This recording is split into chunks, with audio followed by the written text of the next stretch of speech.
Hello again. Today I will be sharing my thoughts on great perfume that I call a little gem of perfume because it's definitely not much talked about. For some reason, it's just very hard to find. I think that is one reason that it doesn't get that much talk. But also, it's not Chanel or Dior that everybody knows. So sure, that makes sense that maybe it doesn't get enough recognition, but I think that it deserves its own review and video, so that's why I'm here today to talk about Richard James Savile Row. Comes in this really nice looking, quite simplistic yet very elegant looking bottle. Absolutely, I at least love this kind of bottle design that just doesn't scream for attention and looks gimmicky or anything like that. It's just very, like I said, very simplistic and stylish, at least for my taste. This perfume came out in 2003, and yeah, I mean, it's still in production, but for some reason it is, like I said, hard to find, and I really don't know the reason for that and why it is like that, because at least I've always struggled trying to find this, but whenever I got this bottle, I've been really enjoying the perfume, and I think that it's a great one. I wouldn't say, or I don't want to say that it's a very safe, especially for a blind buy, if you are considering to do that, because of its usage of tuberose. That is just quite uncommon for men's perfume to use tuberose. I at least do struggle with tuberose many times because it has that kind of very sweetish. Well, I guess that it's fair to say that tuberose, to me at least, it does have a sweetness that I at least struggle with. But hey, let's talk about this perfume now. And I will give a fresh spray, although, I've been wearing it the whole day again. But this one,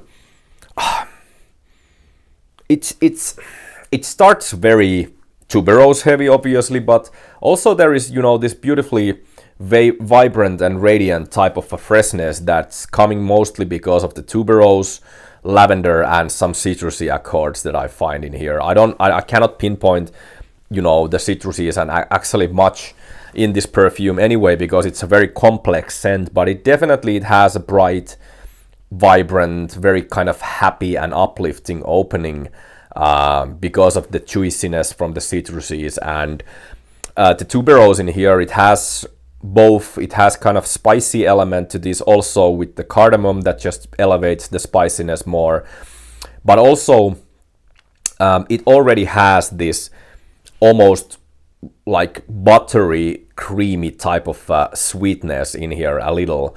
Not as much as I usually find tuberose to be, but just a little bit.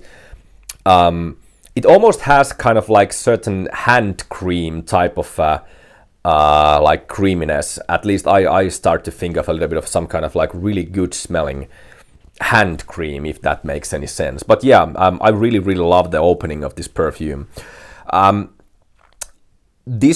The tuberose is basically here all the time, in my opinion, at least. It starts to fade away a little, and the sweetness also, it tones down just a little, but it's still also, you will get the sweeter elements of this later as well. But it just turns a little bit more into kind of like a musky, clean, suede type of quite complex smelling perfume, because this actually, in general and all in all, this is a very complex scent, but it changes a bit from that very, like I said, vibrant and radiant opening into a slightly musky suede type of a scent that has, I think that there is some kind of like bit more earthy qualities with this perfume, but it just never goes into that category too much to me.